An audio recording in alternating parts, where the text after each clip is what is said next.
Welcome to Smalls Talks Balls, presented by Champions Round. And now your host, Steph Smalls.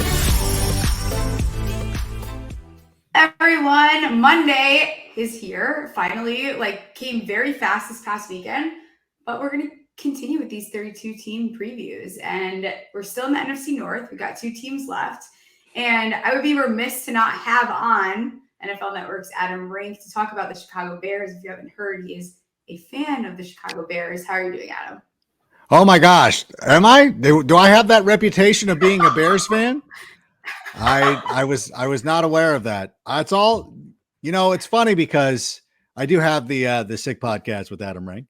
But still, people always seem surprised. Like, oh, this guy must be a Bears fan. I'm like, where have you been? Like, have I been hiding it that well that you wouldn't know? Like, I don't know.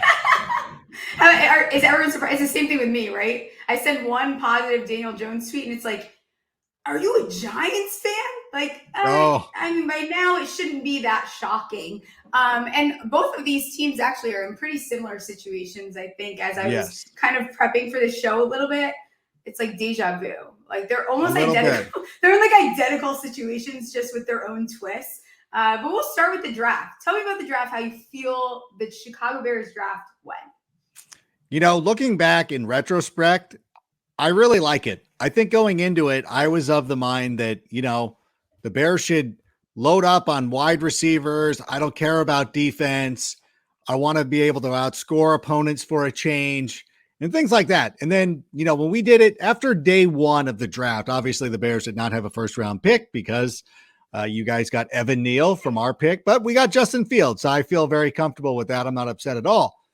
2 second-round picks. I knew one of them was going to go to the cornerback. Like, one of them, I thought it was going to be the guy that the Vikings got. I did not even imagine that Kyler Gordon was going to fall where he did, 7 spots on that second day, which I thought was a great find because I thought he was definitely a first-round talent. The one that really threw me was Brisker. Wasn't super familiar with him.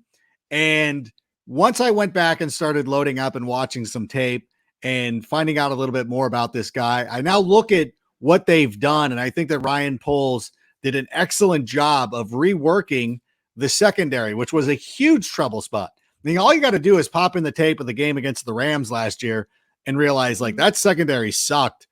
And he went out and he revamped it, which I loved. And then he got Velus Jones Jr., which again, I remembered him at USC.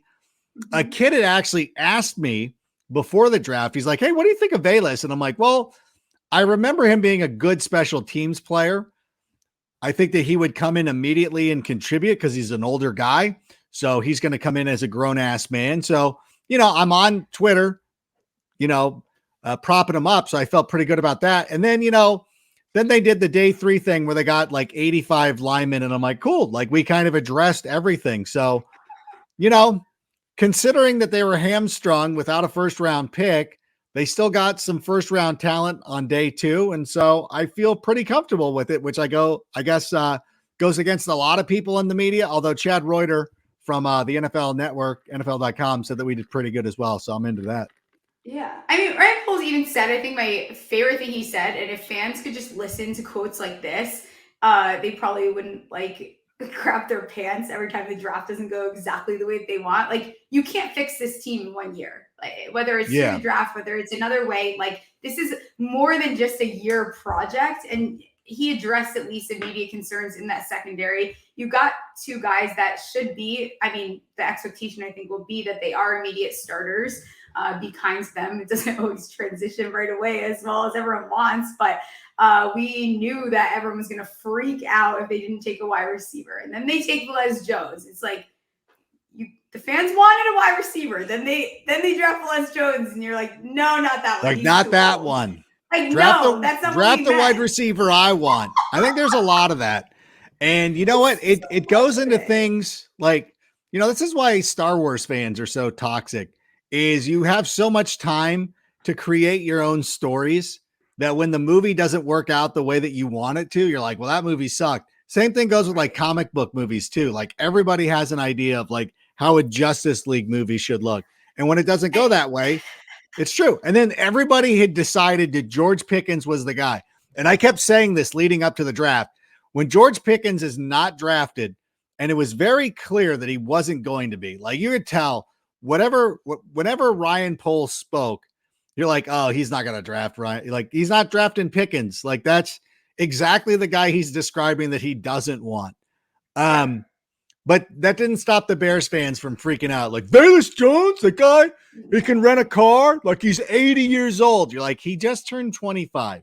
He's a young man. I just met him. Forgot, like, a pandemic just ended. Like, as some of these guys had to play a little bit longer. It wasn't exactly their choice entirely either. It's funny because in my notes when I was writing it down, because I don't really do notes, but I'll jot a couple of things down. And I just put speedy and geriatric because that's like the way that Twitter reacted. It's like, oh my God, you drafted an old man. Who cares? Even the fantasy community. I'd rather take him. I've been taking him, in those later rounds. I'd rather have him than your third round running back. Velus Jones, he has that special teams talent that's there. And I actually really liked him. I went down to the Senior Bowl. He didn't do great the day in the practice that it was raining, but at the same time, it's raining. That's fine. We'll give him a break off of it. But I think that you're getting a nice special teams asset. And I think I saw you tweet about this too. The thread tweet about the wide receivers. Like, there's no, they didn't get anyone to help. They did though. It's not that they did nothing. I think that Justin Fields is in a better position than he probably was last year. As much as I don't know, I'll ask you even about Allen Robinson. Like, what is your feelings around that move and letting him move on? Well, I feel like he wanted to go, which is fine, and they never should have. They probably shouldn't have franchise tagged him, especially if that's the way that Matt Nagy wanted to treat him. It's like, why did you keep him around? Like, why was it so important? So I really don't have any issue with Allen Robinson. I'm happy that he went to the LA Rams. He's going to be close to me now, so I feel good about that. I'm not upset with him. Outside of last year, he was a pretty productive player, and it just didn't work out. And now it's the time of his life where he's going to go attach himself to a contender and make a run for a ship. And I think that it's going to be a couple of years before the Bears are serious contenders. I think they could be good enough to win double-digit games this year, but they're not serious. But they're not serious playoff. Like, they're not serious Super Bowl contenders this season. It would be shocking. So fine, like go get your money, go do your thing, go chase a ring. I'm not upset by this. And sometimes it doesn't work, and I think everyone needs to it's okay. Like, it just really wasn't working out. Like, they weren't meant to be together or whatever. Send him on his way. There's no hard feelings. You bring on at least enough. But I think something that they did, at least the Bears did do, is they improved their defense. I think that they made a point to, like, let's strengthen ourselves on the other side of the ball so that we can take a little bit of pressure off of Justin Fields, who we'll move on to now, because that's, it's hilarious because even as I listen to podcasts, I try to commit a little bit of time listening to a few. It's like both sides of the spectrum. It's either you literally can't stand Justin Fields, he stinks, nothing's going to come out of him, or he's fantastic. I feel like even fans, it seems like they're turning that way. I don't know. Bears Twitter is scary as hell, so I avoid it like low-key at all costs. But tell me how you feel about Justin Fields, and is there like a certain expectation of what he needs to do so that they don't move on the next year? Yeah, well, the thing is, he's in his second season, and they're going to give him an opportunity over the next 3 years. They could be in a situation. You talked about the similarity between the Giants and the Bears. The Giants are just a couple of years accelerated on their evaluation of Daniel Jones. They chose not to pick up his fifth-year option. The Bears still have 3 years or 2 years at least before they have to make that decision. But it seems like, and it's not really Bears Bears Twitter. It's a lot of the national media that's like, oh, the Bears are they're blowing this.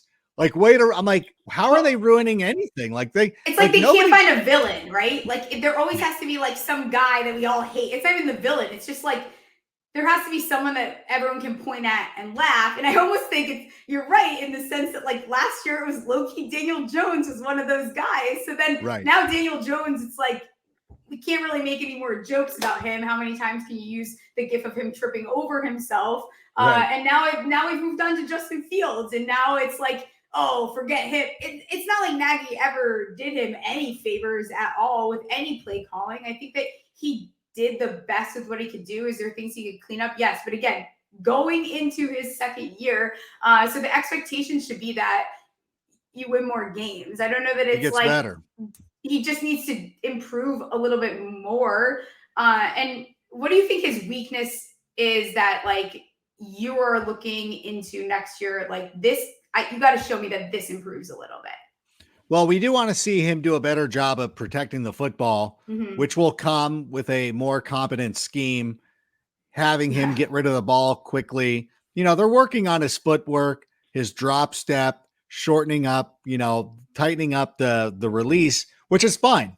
I don't know why people just assume that he needs to be playing at a Super Bowl level. I think that Justin Herbert and Joey Burrow kind of shattered the curve in a way, even Deshaun Watson on the field at least. And so I look at this and I think that Justin can be very good. We did see him play for a Power 5 conference, win some big games, nationally televised games, playoff games. So there should be an expectation that he can rise to the level of competition. But I still believe that there's an unreal expectation attached to him. And I don't know if it's possible for him to meet that unless the Bears were to go to the Super Bowl. But I think for most Bears fans, we just want to have a recognition of this guy is the guy. We're ready to go. We're ready to build around him. When you start to look at some of the wide receivers who will be available next year, presumably in free agency, that's where the Bears can go out there and be players in that market, spend a little bit of money. You don't want to be in a situation like Jacksonville where you're now already 20 mil in the hole for next year. You got Christian Kirk as your wide receiver one. Like I would rather have Darnell Mooney if it was me, but you know what? I think that we do have a reasonable expectation of like, just be better, cut down the turnovers, make some explosive plays, do what you do, and you'll see it. You'll know that you're watching, you know, when you're watching San Andreas, you're like, I know that I'm watching a great film. Like I don't need to dive too deep into it to explain it to you, but you're like, I know this is good. I know what I'm watching is good. And I like what I'm seeing. Yeah. And you can't leave them in like 5-man protection to just get absolutely obliterated. These guys need a little bit of time. They're still rookies when they come in. And it's so funny that this expectation is that you have to be Patrick Mahomes or Justin Herbert. And I think there is also a lot of pressure when you are a more mobile quarterback. And a lot of this comes from fantasy football. And it's like those are unrealistic expectations and wants and desires that you are looking for. But like even with Velez Jones, right? Like, so what? If he ends up not being fantasy relevant, but he does enough where, you know, he's making big plays in the moments that you need him and he's doing what he needs to help Justin Fields, who cares? Like the Bears fans should not care if you can have him on your fantasy team. It's that you want him to succeed with the team and evolve with the team. And I think the Bears are overall in a good spot. I think Bears fans, Giants fans alike, it's like the expectation's pretty low. Like you give us an extra win or two and I'll probably be like, okay, it's fine. I can deal with it. This morning you were on Good Morning Football though. And you had tiers, right? For the NFC? Yeah. Yes. I did. So I did tiers. Bucks and Rams, right? Yeah. Bucks and Rams. Packers. I left the Packers and 49ers were tier 2. Yes. And I know the Packer fans will be upset by that, but it's like you weren't in the NFC Championship game. The team that beat you to advance to the NFC Championship game, they're also in that same tier. And you know what's interesting to me is nobody's talking about Trey Lance, and the 49ers are in no hurry to get rid of Jimmy Garoppolo to allow him to go out there and cut his own deal or anything like that. Because I don't believe that they're convinced that Trey Lance can be the guy. And they're going to walk into a situation where they have dueling quarterbacks. It never works out. It's never like, you know, like I remember like, you know, dating a girl and being like, why is this guy living in your house? Like, what is this about? You know, I mean, I don't ultimately care as long as he crashes on the couch when I'm there, but I don't understand why he's still hanging around. Like why he's still using your towel. Like, no, what is happening? And I think that that's a bad situation. I think that with the Bears, with Justin Fields, like there's no dispute who the number one guy is. We don't have a coach who's like, I promised Andy Dalton. Who cares? Why didn't you break that? Why was Andy Dalton Like, why? That was so like, weird. That was just weird in general. Like, do you remember that one clip? And I thought of it right when they drafted him too. It's just that video of Andy Dalton saying, "I came here because this was the place that guaranteed me being a starter." Like, what is yeah. happening? What are you doing? That's ridiculous. And I think, I mean, you're right. And I think Shanahan, for some reason, does that man like anyone? Like, he decides who he doesn't like, and he's just like totally off them. But going back to the NFC, where do you have the rest of the NFC North? Like, I know you probably don't have the tiers laid out, but is there a huge gap between the Vikings, the Bears, and Detroit at this point? Yeah, I know that Peter Schrager was talking about the Vikings. He's like, "Oh, I think the Vikings can sneak up into that third tier," and I'm like, "Really?" I know that he's like that too.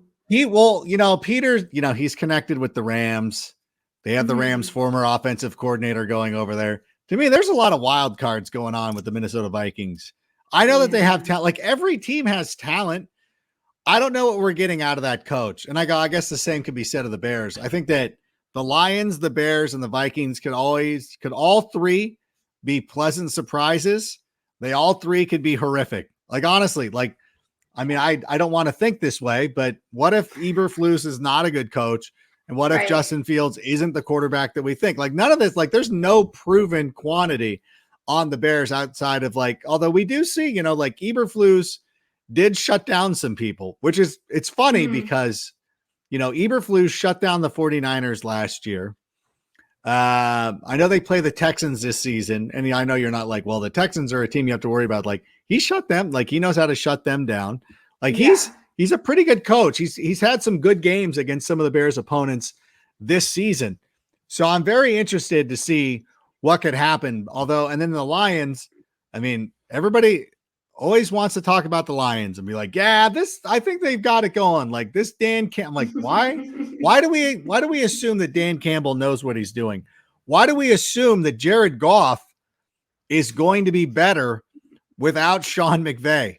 Like, that is the thing. Like, he was very good with Sean McVay, and even then it was iffy. Sean McVay turned on him very quickly, which should be your first sign. You know what I'm saying? And Peter, they made a point too, talking about, like, what if the 49ers, like, if the 49ers had been like, okay, we'll give you Jimmy Garoppolo. You go in on Stafford. They probably win the Super Bowl last year. Garoppolo is the quarterback of the Lions, and you're like, that's a little bit, that would worry me more than Jared Goff. And then you still have the Vikings. The Vikings are, I don't know. Kevin O'Connell. But I think the NFC North is like that, right? It's like every year, it's just like, oh, Green Bay's good. And then we'll see what happens with the other three. Like, and it's very much like the NFC East, like, which is hilarious. They're playing each other. It's totally, and it's totally that way. And it's funny because I'm sure, I should go back and watch these. I apologize for not having caught up, but I'm sure the Vikings guys, like, yeah, we're good. Like, the Bears suck. Forget the Lions, like, whatever. Like, actually, so Green Bay, the guy I had on for Green Bay, Andy Herman, was he was the most positive about the Bears. How funny is that? Yeah. Interesting, right? Because I was the most negative about the Bears. And then I was like, crap, maybe I'm just being too hard on them because I don't want to be mad at my own team. And they're essentially the Giants' twin in this. Oh, my gosh. Well, I mean, I would rather have Justin Fields than Daniel Jones. I think my feeling on Daniel Jones. Yeah. Although, if there's a coach that's going to get the most out of them, it's Daboll. So I do like that for them. I like that for you. Bald guy with a beard. We'll see how it goes. Yeah, I don't know how I feel about it. I'm just like, at this point, I'm numb. Like, I just like want to be able to watch the games, like, which is so sad because in my almost 30 years of life, I've never shut off a Giants game, and I like shut off several of them. Oh my gosh. It's just not watchable. Like, I just want to watch football. I want to be able to watch the Giants and not like want to vomit everywhere. That's a Joe Judge thing, though. That's not on you. Bad. Did you see how the Patriots stuff is coming out? And it's like, no shit, there's questions around the offense. You guys fired Joe Judge after watching him. Like, why are we acting like the Patriots? I think I made that correlation on GMFB. By the way, I was sitting there and I was like, hey, the the Patriots, like obviously Belichick's the GOAT, but now it's like they're like the Chinese democracy version of Guns N' Roses, where it's just without the original band, like it's not the same. And there was some kid on Twitter who's like, your references aren't funny. You're too energetic in the morning. Like, who is this person? Clown. Like, oh God, clown. It's every time. Clown, always. They always have something to say. Bears have the 6th easiest schedule, what's up with these schedule? Is strength of schedule even like realistic? Like, how do they? It doesn't matter. Fully even. And it's such a dumb number, kind of, which is fine. I think a lot of that probably comes from like the NFC East and the NFC North, like playing each other and then being in the NFC itself. How many games do the Bears win? Oh my God. I was 10 every year. No, that's what Kyle Brandt said. So I'm like, fine, I'll take 11. I'll do 11 and we'll do it that way. You know what? I honestly believe that they could win double digits. I go for the ceiling. Like when I do these picks, like they could win 7, they could go 6 wins, but I always go for the ceiling. Why wouldn't I pick the ceiling for my team? Like, I think that there's a lot. I think the defense, a lot of people are already overlooking the defense. Every time that Matt Eberflus has taken over a defense, they've gotten better. Last year, they were 13th in DVOA. He's coming over. He's putting in an easier system. He's revamped the secondary. Last year, the Bears had late leads against the Ravens, the 49ers, and the Steelers. That's 3 wins right there that thankfully they didn't get because, Nagy might have survived. Pace would have definitely survived if they had made the playoffs. Yeah. And, for me, I think the defense could be better, and it could be one of those things where they win some lower scoring games. But, you have to understand, and this is the one thing about the national reporters that I don't get, is when they talk about like you're not helping out your quarterback. But if you're giving your quarterback shorter fields, if you're forcing more punts, if your special teams is improved, that helps your quarterback. Starting a drive at the 45 is different from starting it at the 15. Like that helps your quarterback. I think the Bears defense is going to make them very competitive this year.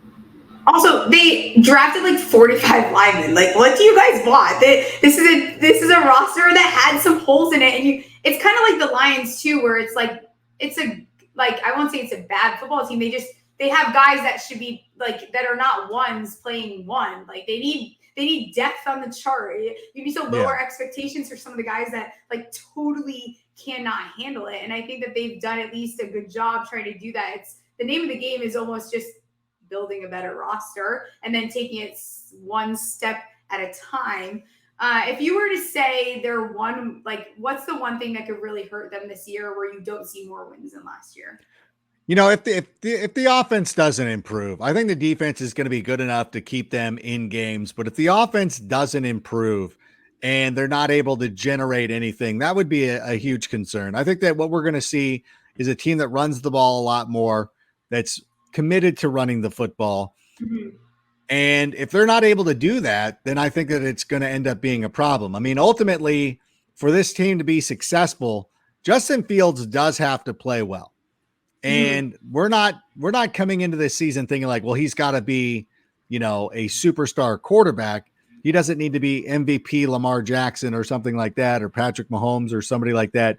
But he's got to be good, and he's got to take advantage of his opportunities. And I saw enough last year in a scheme that wasn't designed for him, in an offense that didn't use his attributes to the best of his ability. I think there's a chance for growth there. So unless, this is a flame out and Luke Getsy cannot do the job, that's the only thing I really do believe that would hold them back. But we're going with faith right now, and I'm just expecting. I did it every year of the Matt Nagy era. I don't know why I would not afford Luke Getsy the same courtesy. Right. I like Luke Getsy, actually. I think people are not he's better than I think people lean on to. And I think a lot of it with Nagy too is he had like these weapons and they just couldn't have underutilized them anymore. Right. Like, what else do you need? Like, does someone actually have to quite literally hold your hand to help you like navigate how to use each player? So even if they're able to use players at least the best of their ability, they should be in a better spot. And then you easily see those 3 wins that you don't have the past year.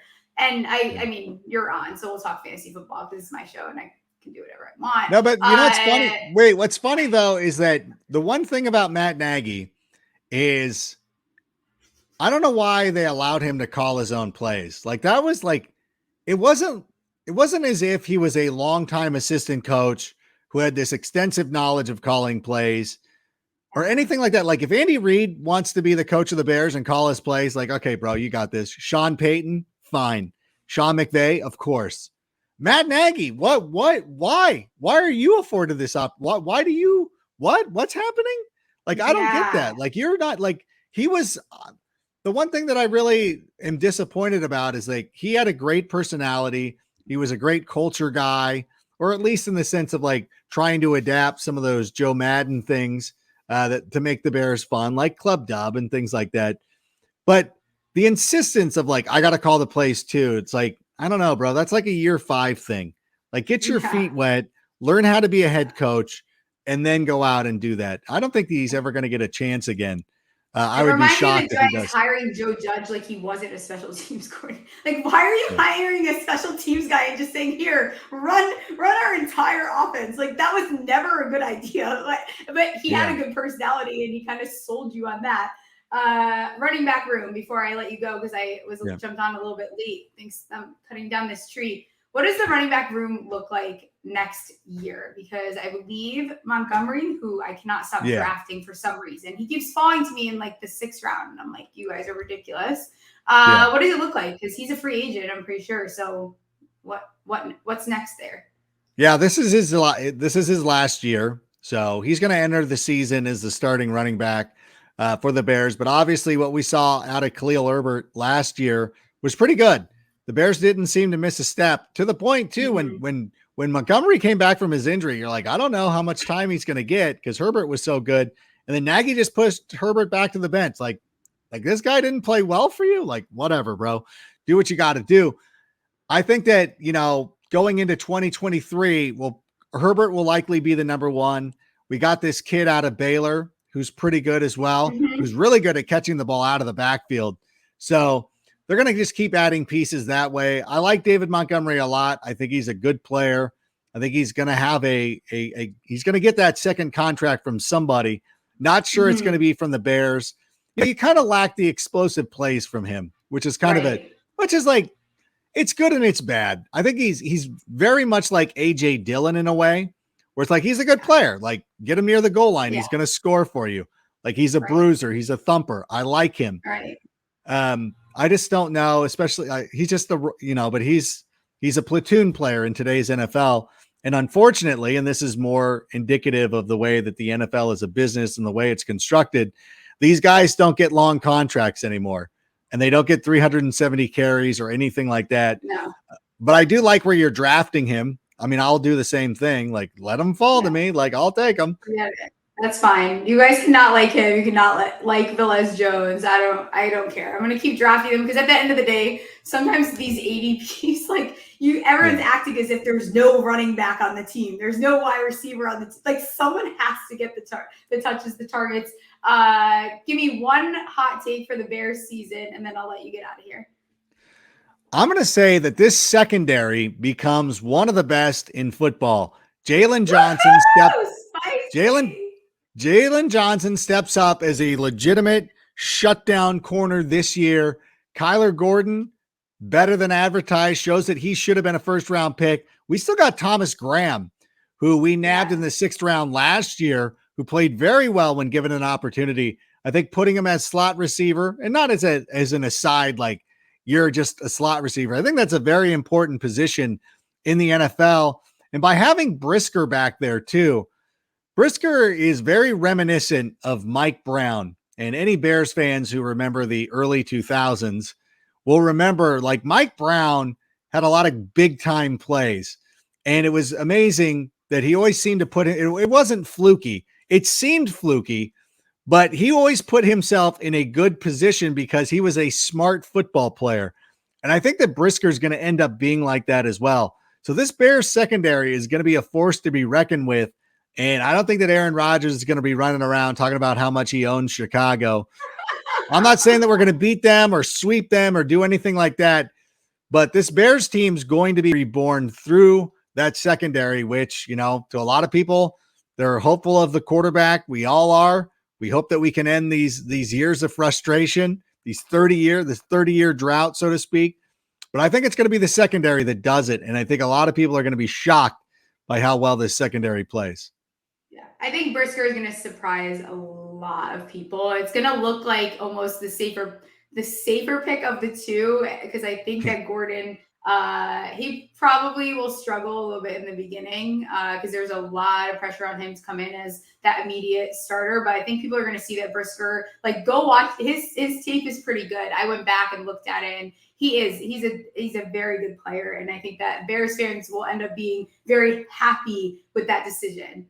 But I'll end it on that note. I just want to let you know that you did not make one wrestling mania joke on this entire show, and I cannot believe it. Maybe it was too subtle and you didn't get it. No, there was a Star Wars. But you didn't make one, and I love it. I absolutely. I don't always have to go that way. You know what? One time I went to go see the Black Crowes. This was a popular band in the 90s. They didn't play Remedy, which is one of their hit songs. See, I'm a little bit mindful. I understand that some of my references are dated. Not everybody. There's kids out there who think like the Beastie Boys weren't popular, and you're like, no, very popular. So I apologize if I let anybody down without any sort of wrestling reference, but I just thought we were having a delightful conversation, talking ball. Like this was a talk about football. I get very serious. We didn't call Daniel Jones episode 9. Like things went great today. I didn't have to. Listen. I've gone to that well too often. You know what I'm saying? Like I don't need to keep playing the hits, so to speak. I got some things off the new album. We had a lot of ways to go, and I think like that secondary, and the secondary speaks to you as well because you live in Big Ten country, which is where Brisker's from. You went to school in the Pac-12. Which is where Kyler Gordon's from, where Thomas Graham is from. Mm-hmm. So schools that you probably hate, but whatever, they're still Pac-12 guys. So I think there's a lot. I think there's optimism with the Bears. And I feel weird having to have this fight. And it was funny because Ross Tucker and I were going back and forth. And he started following me on Twitter. And I'm like, is this an accidental follow? I'm going to follow him just in case. But I'm assuming at some point he's going to be like, why is ranked stuff on my timeline? Why are there pictures of Velus Jones on my timeline? The Funko Pops behind me. I'm covering my Funko Pops. Oh, shoot. I just realized. You are a little bit. But I'm in a weird, I feel like I'm so like. I feel like you're not in the normal spot. I'm like, I think it's nice. Maybe it's a new angle. I don't know what you're. There's different studios here because that's usually where when I'm doing GMFB and stuff. Like a little, This is where my head goes. So I should have swung around back this way, but I'm kind of just casual right now. I've been doing some cameos. You know, it's been a morning. Those are fun to do, huh? Have you gotten any funny ones lately? Here I am. This is now Adam and I are now having our own conversation. Our own private conversation. No, I do. You know, what's funny is I do. Like, I always try to put some effort into it. I'm like, I'm not charging Scott Hansen money. So I don't want to be the guy that, you know, just films them from my Tesla for $500 a pop. Like, what's up? Not knowing what to say. I try to have a plan. I try to learn how to make sure that I'm pronouncing people's names correctly. Yeah. You know, taking an effort. Pachin. I was talking to a guy named Pachin. And I'm like, I hope I'm saying this right. And I did the whole thing and then told them like, oh, and by the way, at the end, I'm like, if I did not pronounce your name correctly, I will redo this thing. Like I totally will. Like I get really detailed ones sometimes where it's like bullet points. Like we're going on a Vegas trip. Please remind us. And I'm like, this is what I need. Tell me. I need notes. Give me notes. Because then I walk in, I'm like, one, I have no idea who these people are. I'm like about to record this. I don't know how to help. I don't know if I'm doing this right. I don't know if I'm saying anything right. So the detailed ones are definitely I'm thankful for. 100%. Don't be afraid. It's your money. You're spending money for this cameo. Ask for it. I want it to be the way that you want it to be. Cameo. That's what you should do right now. Everyone should go book Adam Rank on Cameo. Are you gonna be at Good Morning Football all week? Yeah, I should I should do some more of those. I need to go out and promote a little bit more. But also with the GMFB schedule this week, I'm like, I don't know. It might cost you $1,000 for a cameo this week. You should. You have to increase it. Instead of a special where you get a percentage off, we're actually going to be bumping that up a percentage this week, given the schedule. Oh, nice. Yeah, I should do that. They told us, they're like, hey, like if there's ever a week you don't want to do it, just charge $1,000. I'm like, okay. Perfect. So you can now book Adam on Cameo for $1,000 and $1,000. Yeah, I'm not going to tell anyone who's coming on for the Vikings because I am a little bit excited. It's going to be a hard act to follow with you, but is it? I'll see everyone tomorrow. It will be difficult, but I think Vikings fans at least will be very happy. I think I did a decent job trying to get them represented. Yeah. Represented, yes. Talk at this point. Yeah. Okay. Well done, Steph. We'll end it on that. I'll see everyone tomorrow, 8 p.m. Thanks, Adam, for coming on. I appreciate you as always. No, thank you. Appreciate it. We'll see you soon. See ya.